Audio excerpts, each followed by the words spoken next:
Hey guys, welcome to my YouTube channel. Today I wanted to talk to you about tips and tricks I wish I knew as a beginner artist.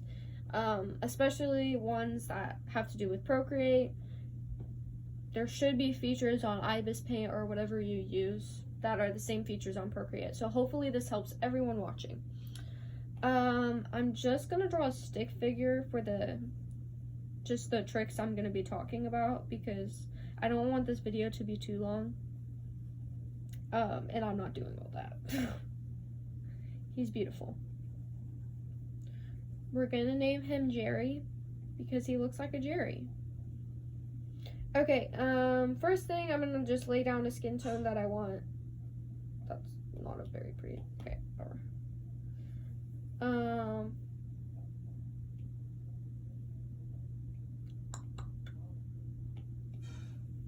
And then I'm gonna give him a shirt because everyone needs a shirt. Everyone needs a little love, little something. So yeah, Jerry's gonna have a blue shirt because he looks like a person who wears blue shirts. The first thing I wanted to go over was Clipping Mask, which is a great tool on Procreate that can help you lay your base, well, not your base, lay your shading down over your base really quickly. So I create another layer on top of the thing I want to go over. Like if I want to add shading to the face or shading to the skin, I make another layer over it, click on Clipping Mask, and then make a shadow that I want to have. Then you can lay it down, like lay that shadow you want, like if you want him to have a chin, beautiful jawline, you lay that shadow down and it won't go anywhere else except where you drew first. Like if you try to put that shadow on the shirt, it's not going to work. If you try to put it on the white, it's not going to work. The Clipping Mask makes it to where it's only going to go on the bottom layer. Like it will show up on layer 4, like it will show up on the layer you're trying to put it on, but it will not show up like on the drawing. Like it can only go on the layer under it, which is so helpful because it helps you put down shading way quicker without you having to worry about, oh, am I going outside the lines? Is it going on something I don't want it to go? Like, if you don't want the shading on the clothes, which hopefully you don't want skin on the clothes, but it just helps so much, especially when you're not trying to go outside the lines and you're trying to make it to where it's only shading one part of the area. You can also do this on the shirt if you want some shading in the shirt. You want him to have some beautiful, like, amazing shading. You can put it on the shirt and it will just be on there. Like, it won't go outside the lines. It won't go onto the face. And it's such a helpful tool, and I learned this, like, a couple weeks ago. It's been amazing because I used to have, like, 65 layers and so much time erasing little small details that went outside the lines. It would take me forever to finish one art piece, and it will drive me crazy. And if you want, like, blush, it will, like, it can do anything. Like, if you want some cute little blush, wow. Oh, wrong layer. See, doesn't work. If you want cute little blush on the face, it won't go outside the lines. Like, it will be where you want it to be. And it's perfect. I love it. It's my favorite tool. I hope everyone knows this, and if you get out, like, anything out of this video, this will be it. Another thing I wanted to talk about is Alpha Lock, which has been a lifesaver. I usually only use it on line art or sketches, like clothes. I use it a lot on clothes, but line art is definitely the thing I use it on most. So if you go to your line art, which is just my sketch because I didn't want to do line art, but if you go to your sketch and click Alpha Lock, it will lock the sketch to where you could put a color down, and it will, that color will only go on the part you, like, alpha locked. Like, if you want the sketch around your face to be the color of the skin, you pick that color and you just put it all around it, and it will turn into the color of the skin. Like, it will turn it into any color you want it. Like, if you want this to be brown, it will be brown. I use it a lot on clothes just because it looks weird when you're having this beautiful color and then it's just black on top of it. So I'll change the color into the color I need it to be. And it's super helpful because I used to just go like over it with another layer. Like I would make a whole beautiful sketch and then I'd be like, oh, black isn't the right color, like it looks weird, it doesn't look three-dimensional, like I need it to be better. And I would go over it with a completely new layer, which was so much time wasting. And then I learned that you could just do alpha lock, and then when you're done you could turn it off and you could start drawing on other places again.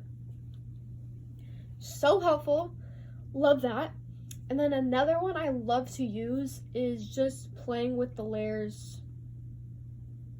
I don't know what you call it, but like normal versus added color. Like normal color is just normal, but if you want shading in places without you having to worry about the different colors, I click the N or whatever you're using.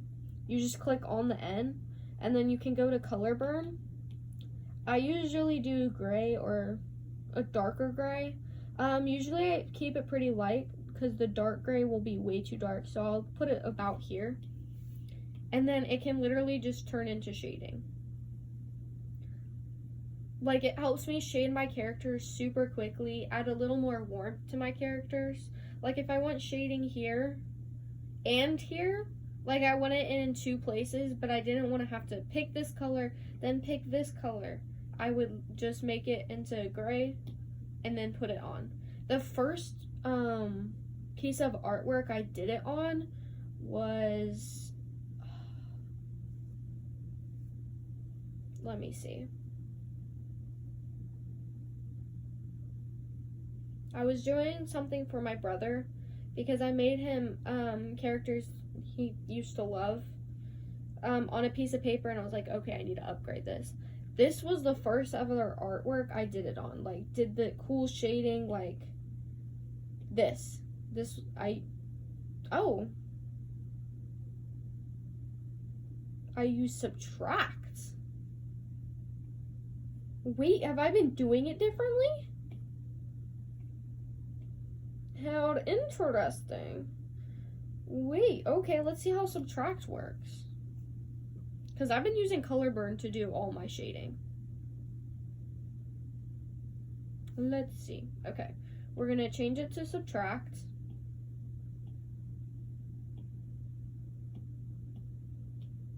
How does it make that? Oh, so Subtract is kind of the same thing, just a lot darker. Okay, that's interesting. I guess if you blend it out, it'll make it easier. I still think Color Burn is a little bit better, but Subtract also works because it makes the shading darker. So Subtract, Color Burn, any stuff like that. And then if you want a light source, I always love using Add. Pick a yellow or an orange, and it looks like there's sunshine on beautiful Jerry, without me having to do anything. Like, it's just me putting one color down and it's creating this like effect to make it look like there's lighting. You can even do it with different light sources. Like if you want like a pink neon light source, put a pink neon light source down. If you want blue, like if you're in the ocean or something, put a blue ocean light source down. Like, it's so simple and yet so effective. So I love doing that. That's like a very big tip that I use all the time with all of my drawings. It makes them more edgy, it just makes them pop more. Another thing I used to struggle with a lot was drawing eyes. I was having such a hard time because I was like, the other eye looks funny, like it just doesn't look the same as the eye on the left or the eye on the right. Like the one I started on will never look the same as the one I finish on. And I was like, how can I fix this? Like, what is going on? Like, what do I need to use? Jerry's gonna have long lashes. Jerry's a beauty queen. Jerry is the girl.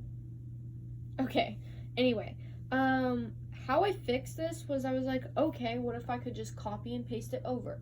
This sounds so simple. Probably everyone knows how to do this except for me, but I'm gonna tell you anyway, just in case there's someone out there that doesn't know how to do this. You click on the little ribbon at the very top, like where the gallery is. I call it, I don't know what it is, I think it's a ribbon. You do freehand, you go around the thing you want it. Like if you want the eyeball to be copy and pasted on the other side, do a lasso tool around the eyeball. Click the copy and paste button under the freehand.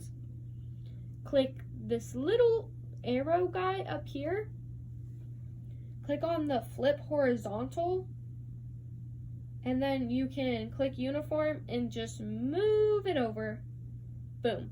You literally have 2 eyes. They're perfect. The only thing I usually change when I do this is the eyeballs, because you don't want them looking like inwards at the little nose. Like that just looks weird. So you need to change like where the eyeballs are looking. But you literally have a perfect 2 eyes. Very symmetrical. They look great. Like obviously, usually I try to change the other eye a little bit so they don't look perfect, because I feel like perfect eyes takes away from the art of it. It makes it look robotic-y, like, I don't know. I try to make them a little bit different, but same base. Like, I'm trying to make them look symmetrical. Which is the next thing I'm going to show you how to do. You go to the, what is it called? Oh my gosh, I'm blanking on the name, but the little toolbar. You can do edit drawing guide, and then you go to symmetry, because you have asymmetric, 2D grid, symmetry, and perspective. I think when you click on something, you're always on perspective, but if you want it to be symmetrical, you go to the symmetry, place the line in the middle of your drawing. I feel like the symmetry button only helps if you're having front profile. Like if you're having a side profile, symmetry is not great. I feel like symmetry is only useful for front profile, but it's still useful because a lot of people, especially beginners, I used to do only the front profile. And then you can draw like lips with the symmetry tool. Like if you want the nose, you could draw the nose with the symmetry tool. The eyes are also really helpful to draw with the symmetry tool, but I already drew the eyes, so I'm not going to do that today. You could draw eyebrows, even hair. Like I used to do so much hair with the symmetry tool, and then I would go over it. Jerry has very long, luxurious hair. He's beautiful. I love Jerry. I'm getting attached. But it helps with hair, it helps with eyes, it helps with lip. The symmetry tool just helps get things done. Like I feel like a lot of it is just trying to be quick and trying to get your ideas out on the page. And then when you're done with symmetry tool, you turn it back to perspective, click the check mark, and then you're all set. The other thing I wanted to talk about was what I've been talking about kind of this whole video, is just getting your base idea down on paper. I feel like a lot of beginner artists start to complicate things and think that they have to make everything look perfect the first time, make it look finished, when you're not trying to finish it in 5 minutes. So getting your ideas on paper, the best advice I've ever gotten from a teacher was setting a 2-minute or 5-minute like timer on your phone and just getting the pose out. Like say you're trying to do like a Naruto pose or whatever, and you have the reference like on the side here or something. Well, actually I'll pull up a reference. There we go. Okay, I have a reference already ready, and you're trying to copy down that pose, and you're like, I need it to be perfect. No, start a 2-minute timer, literally just start sketching it out. Put down the head shape. Okay, we're gonna draw a pretty horrible looking circle. We're gonna get the face shape down. Again, you have 2 minutes, so you have to be really, really quick. And you're trying to do that because it lets your mind forget about all the stressors of trying to make it look absolutely identical to the reference. You're just trying to get it down. And then you're trying to draw the hand. And usually when I'm drawing hands, I never start with the actual hand. I usually just draw like the base of it and then work from there and draw every one of the fingers. You're literally just trying to get everything on the page, like making sure her body looks okay, making sure the curves are where they need to be, making sure you're just getting your idea out on the page. And it always helps to have a reference. Like, especially when you're a beginner, it's so hard. Even now, like, I've been doing this for a while, and I hate not having references. Like, I never know how the hand should look. I never know how the hips should look. Having a reference always helps. I feel like you get to a certain point where you don't need that, and that's great. I haven't gotten there yet. I feel like I always need a reference unless I'm doing the front profile. But just getting your ideas down on the page is so helpful and will just go a long way. And that's what I'm doing. I'm getting it on the page. I'm not trying to do anything more than that. And then you can draw where her eyes should be, where her mouth should be, all that stuff. And then you have something on the page. Like, it's horrible. It looks trash, but it's not supposed to be perfect. You're supposed to make mistakes the first time, and then you're supposed to go in with another layer, fix those mistakes. And my teacher also said, look at the negative space. Like, you see here, how it kind of looks like a triangle. Like, it kind of looks like that type of shape. Like, it looks like a triangle. And then you look over here, and you're like, wait, this area and this area are too far apart. And you need the hand to be closer to her head. You notice that. You start looking at the outside space instead of looking just on the inside space. It gets you so much further. You can tell what you have mistaken. Art is literally all about shapes. It's all about where did I go wrong? Like, are the shapes, like, is the circle right? Is it too far? Obviously, not everything's gonna be perfect. Like, just this shape right here, like, it's kind of going down and out when mine is just going straight up. It needs to be down, then out, like that. Get your base down, and then look at the hidden shapes inside the art. It's so helpful. It makes getting all your references to the point. Like, it makes drawing proportions so much easier, hands so much easier. Hands were a big problem until I looked at the outside shape. Like, just looking at this part, outside shape, making that outside shape. Obviously, you also want to look inside it, but just looking at the open areas is so much, like, it's so helpful. And I feel like everyone needs to learn how to do that. Okay, obviously that's a horrible hand. But other than that, it's great. It's so helpful. I love doing it. And then freaking liquefy. Oh my goodness. I wish I knew this when I was starting out. Literally click the little arrow button. Why is it? Okay, I'm just gonna merge. Flatten. Okay. Click the arrow button and warp. Warp is my little child. Warp is my whole lifeline. If I'm like, why is it so far this way? Like, I need it to be a different way. Literally take the warp button and just mess around with it. Like, oh, she's a little lopsided. Make her less lopsided. Just doing that makes all the difference. Freeform, you can make her skinnier, like thicker, like whatever you need to do. Uniform, I usually do that to make her bigger or smaller, or the character I'm doing. Like, I have a really hard time connecting heads with bodies, so my head will always look so much bigger than my body, and I'll need to lasso it and then click it and change it to make the head smaller or bigger, and it helps me so much.